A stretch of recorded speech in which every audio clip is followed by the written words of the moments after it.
साईराम समस्त को मोर प्रणाम। आज मु पढ़ा जाऊँगी साई सच्चरितर 10म अध्याय। जदि मोर किसी भूल थाए मोर सांग मैंने मत क्षमा करदे।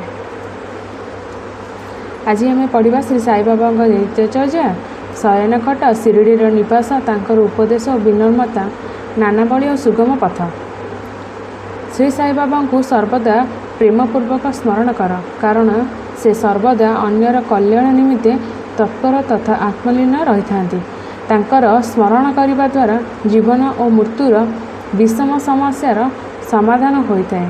साधना मानक मध्य यह अति श्रेष्ठ तथा सर्वप्रकार सरल साधना, कारण एथिरे किछि व्यय करने को पड़े नहीं।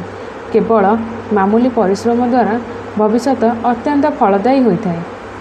जेपर्यंत इंद्रिय गुड़िक शक्तिशाली थिबे प्रति मुहूर्त यही साधना आचरण करने उचित।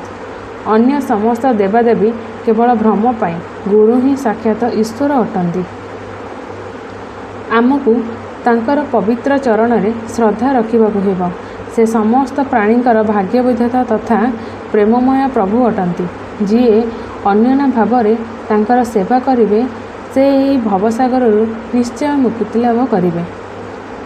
न्यायिक अथवा दर्शन शास्त्र अध्ययनर कौन से आवश्यकता नहीं। जो भली नदी बा सागर पार करने समय नाविक उपरे विश्वास रखा हुए, सेहीपरि विश्वास भवसागर पारी होगाकू आमको सद्गुरुं उपरे विश्वास रखा आवश्यक। सद्गुरु तो केवल भक्तर भक्तिभाव को देखि ताकू ज्ञान और परमानंद प्राप्ति करती। गत अध्याय बाबांकर भिक्षावृत्ति, भक्तंकर अनुभव तथा अन्य विषय वर्णना कराई। एबे पाठकगण शुणु श्री साई बाबा किपरि रहुथिले, शयन करुथिले और शिक्षा प्रदान करुथिले। प्रथमे देखिबा बाबा किपरि शयन करुथिले। श्री नाना साहेब डेंगेले गोटे 4 हाथ लंब एक हाथ चौड़ा पट्टा श्री साई बाबा शयन निमते आनिले।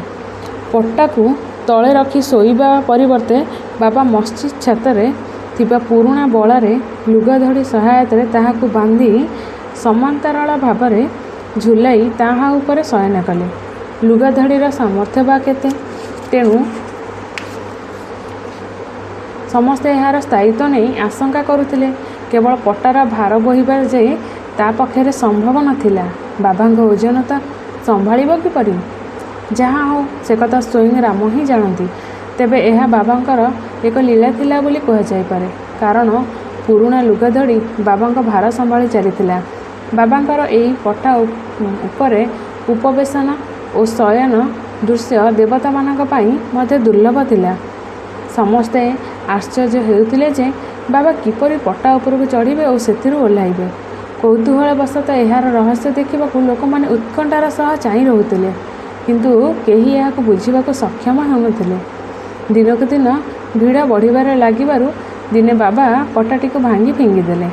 जदिओ बाबांकर अष्टसिद्धि प्राप्ति होइतिला, से केबे भी तार प्रयोग करुनथिले, किंतु तांकर सेतिपाई इच्छा मध्य नथिला। स्वाभाविक रूप से पूर्णता प्राप्ति होइतिबारु सेथिपाई शक्ति तांको पाखकू चली आसीथिला। बाह्य दृष्टि श्री साई बाबा 3 हाथ लंबर जड़े साधारण पुरुष थिले, किंतु से समस्त हृदय विराजमान थिले। अंतर से आसक्ति रहित और स्थिर मध्य थिले, मात्र बाहर जनकल्याण निमित्ते सर्वदा चिंतित रहुथिले। अंतर से संपूर्ण निस्वार्थपर थिले। भक्त मानक पाई तांकर हृदय परम शांति विद्यमान थिला, किंतु बाहर से अशांत प्रतीत होउथिले। भितर से ब्रह्मज्ञानी, किंतु बाहर संसार जड़ित होइतिबा परि जଣା पड़ुथिले। से केवल प्रेम दृष्टि देखुथिले तो केतेबेले पत्थर फिंगुथिले, केवल गाड़ी देउथिले तो केवल हृदय लगाउथिले। से गंभीर, शांत और सहनशील थिले। से सर्वदा दृढ़ एवं आत्मलीन रहुथिले तथा सर्वदा भक्त मानकर ध्यान रखुथिले। गोटे आसन उपर बसी से विराजमान करुथिले, केवल यात्रा बाहर नथिले।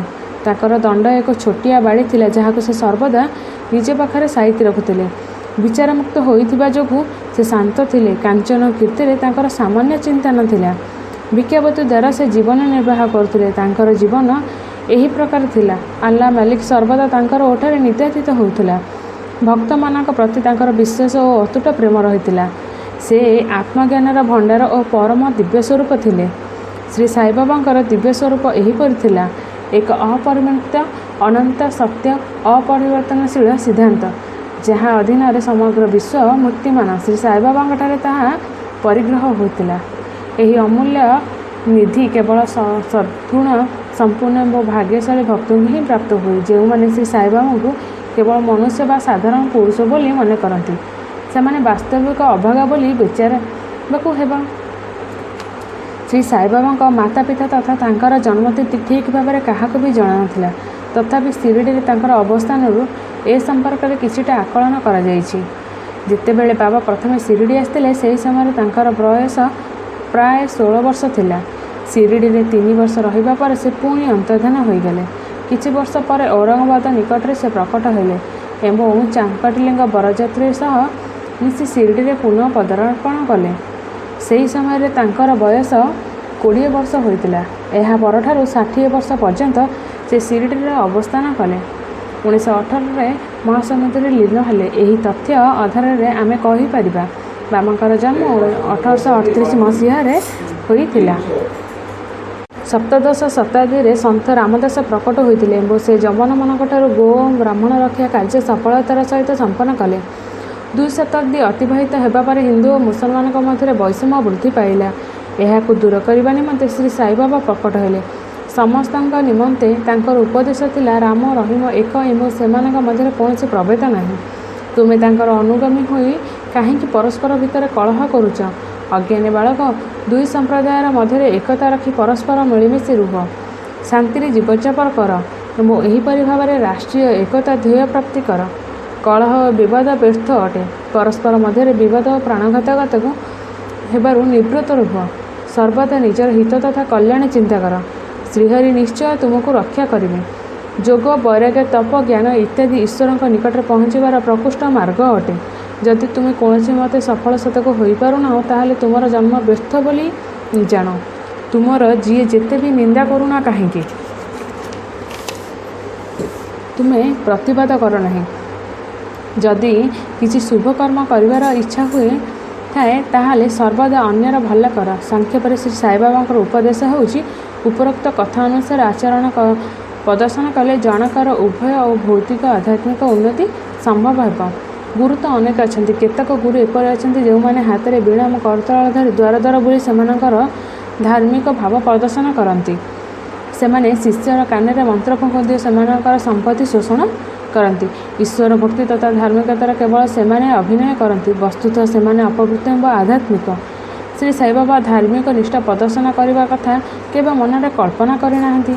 ଦୈହିକ ଚେତନା ତାଙ୍କୁ କିଞ୍ଚିତ ମାତ୍ର ସ୍ପର୍ଶ କରିନଥିଲା। ଅପରପକ୍ଷରେ ଭକ୍ତମାନଙ୍କ ପାଇଁ ତାଙ୍କର ପ୍ରେମ ସୀମା ଥିଲା 2 ପ୍ରକାରର, ନିୟତ ଅର୍ଥାତ୍ ବିଧି ନିର୍ଦ୍ଦିଷ୍ଟ ଏବଂ ଅନିୟତ ବା ସାଧାରଣ ଅଥବା ବିଧି ସ୍ଥିରୀକୃତ ନୁହେଁ। ଅନିୟତ ଗୁରୁଙ୍କ ଆଦେଶରେ ନିଜ ଭିତରେ ଉତ୍ତମ ଗୁଣର ବିକାଶ ଘଟେ ତଥା ଚିତ୍ତ ଶୁଦ୍ଧି ହୋଇ ବିବେକର ବୃଦ୍ଧି ଘଟେ। ଭକ୍ତି ମାର୍ଗରେ ସେ ଶିଷ୍ୟକୁ ନିୟୋଜିତ କରନ୍ତି, କିନ୍ତୁ ନିୟତ ଗୁରୁଙ୍କ ସଙ୍ଗତି ମାତ୍ରେ ଦୈତ୍ୟ ବୁଦ୍ଧିର ଶୀଘ୍ର ହ୍ରାସ ହୋଇଯାଏ। ଗୁରୁ ଆହୁରି ଅନେକ ପ୍ରକାରର ଅଛନ୍ତି, ଯେଉଁମାନେ ଭିନ୍ନ ଭିନ୍ନ ସାଂସାରିକ ଶିକ୍ଷା ପ୍ରଦାନ କରନ୍ତି। ଯଥାର୍ଥରେ ଯିଏ ଆମକୁ ଆତ୍ମସ୍ଥ କରି ଏହି ଭବସାଗରରୁ ଉଦ୍ଧାର କରନ୍ତି, ସେ ହିଁ ସଦ୍ଗୁରୁ ଅଟନ୍ତି। ଶ୍ରୀ ସାଇବାବା ସେହି ସ୍ତରର ସଦ୍ଗୁରୁ ଥିଲେ। ତାଙ୍କର ମହାନତା ଅବର୍ଣ୍ଣନୀୟ। ଯେଉଁ ଭକ୍ତ ବାବାଙ୍କ ଦର୍ଶନ ନିମନ୍ତେ ଆସୁଥିଲେ, ସେମାନେ ପ୍ରଶ୍ନ କରିବା ପୂର୍ବରୁ ହିଁ ବାବା ସେମାନଙ୍କର ସମସ୍ତ ଜୀବନର 3 କାଳର ଘଟଣାଗୁଡ଼ିକ ବର୍ଣ୍ଣନା କରିଦେଉଥିଲେ। ସେ ସମସ୍ତଙ୍କ ଭିତରେ ଈଶ୍ୱରଙ୍କ ଦର୍ଶନ କରୁଥିଲେ। ଶତ୍ରୁ ଓ ମିତ୍ର ଉଭୟ ତାଙ୍କ ପାଇଁ ସମାନ ଥିଲେ। ସେ ନିଃସ୍ୱାର୍ଥପର ତଥା ଦୃଢ଼ ଥିଲେ। ଭାଗ୍ୟ ଏବଂ ଦୁର୍ଭାଗ୍ୟର ତାଙ୍କ ଉପରେ କୌଣସି ପ୍ରଭାବ ନଥିଲା। ସେ କେବେ ବି ସଂଶୟଗ୍ରସ୍ତ ହେଉନଥିଲେ। ଦେହଧାରୀ ହେଉ ମଧ୍ୟ ଦେହ ପ୍ରତି ତାଙ୍କର କିଞ୍ଚିତ ଆସକ୍ତି ନଥିଲା। ଦେହ ତ ତାଙ୍କ ପାଇଁ ଏକ ଆବରଣ ଥିଲା। ଯଥାର୍ଥରେ ସେ ନିତ୍ୟମୁକ୍ତ ଥିଲେ।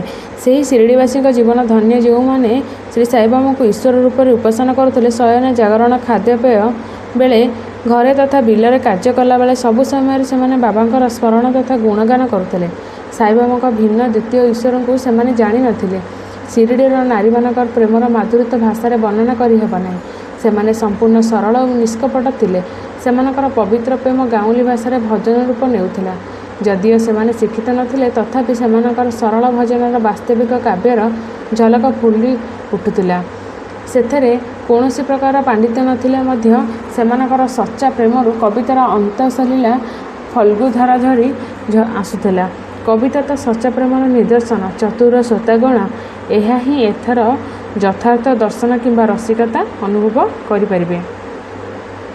ଏପରି କୁହାଯାଏ ଯେ ଭଗବାନଙ୍କ ନିକଟରେ 6 ପ୍ରକାରର ବିଶେଷ ଗୁଣ ଥାଏ: ଯଶ, ଭୈଭବ, ବୈରାଗ୍ୟ, ଜ୍ଞାନ, ଐଶ୍ୱର୍ଯ୍ୟ, ମହାନୁଭତା। ଶ୍ରୀ ସାଇବାବାଙ୍କ ନିକଟରେ ଏହା ମଧ୍ୟ ଏହିସବୁ ଗୁଣ ବିଦ୍ୟମାନ ଥିଲା।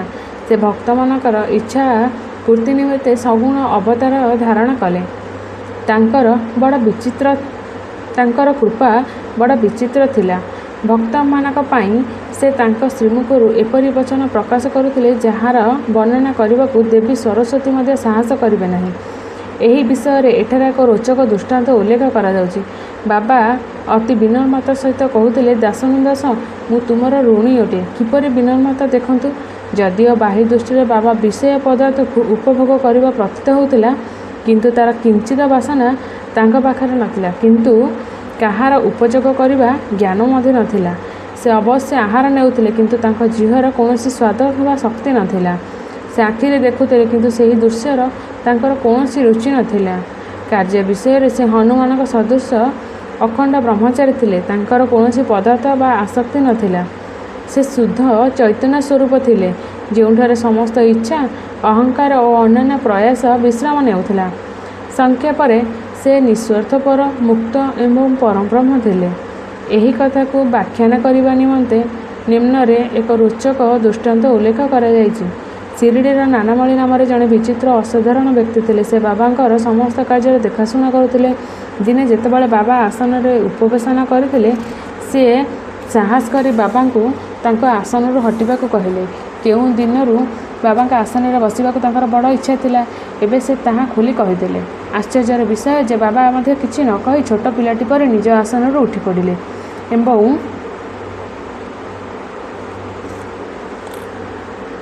ସେଠାରେ ବସାଇଲେ। କିଛି ସମୟ ପରେ ନାନାବାଳି ନିଜେ ଉଠିଗଲେ ଏବଂ ବାବାଙ୍କୁ ପୁନରାୟ ତାଙ୍କ ଆସନ ଗ୍ରହଣ କରିବାକୁ ଅନୁରୋଧ କଲେ। ବାବା ନିଜ ଆସନରେ ପୁଣି ବସିଲେ। ଏହା ଦେଖି ନାନାବଳୀ ତାଙ୍କର ଶ୍ରୀପୟରେ ଲୋଟି ପଡ଼ିଲେ, କିନ୍ତୁ ଏହି ସମସ୍ତ ବ୍ୟାପାରରେ ବାବାଙ୍କ ମୁଖରେ ସାମାନ୍ୟ ଅପ୍ରସନ୍ନତା ଝଲକ ଦେଖିବାକୁ ମିଳିଥିଲା। ଯଦିଓ ବାହ୍ୟ ଦୃଷ୍ଟିରେ ଶ୍ରୀ ସାଇବାବାଙ୍କ ଆଚରଣ ସାଧାରଣ ପୁରୁଷଙ୍କ ସଦୃଶ ଥିଲା, କିନ୍ତୁ ତାଙ୍କର କାର୍ଯ୍ୟରୁ ତାଙ୍କର ଅସାଧାରଣ ବୁଦ୍ଧିମତ୍ତା ସ୍ପଷ୍ଟ ପ୍ରତୀତ ହେଉଥିଲା। ତାଙ୍କର ସମସ୍ତ କର୍ମ ଭକ୍ତମାନଙ୍କର ହିତ ନିମନ୍ତେ ଉଦ୍ଦିଷ୍ଟ ଥିଲା।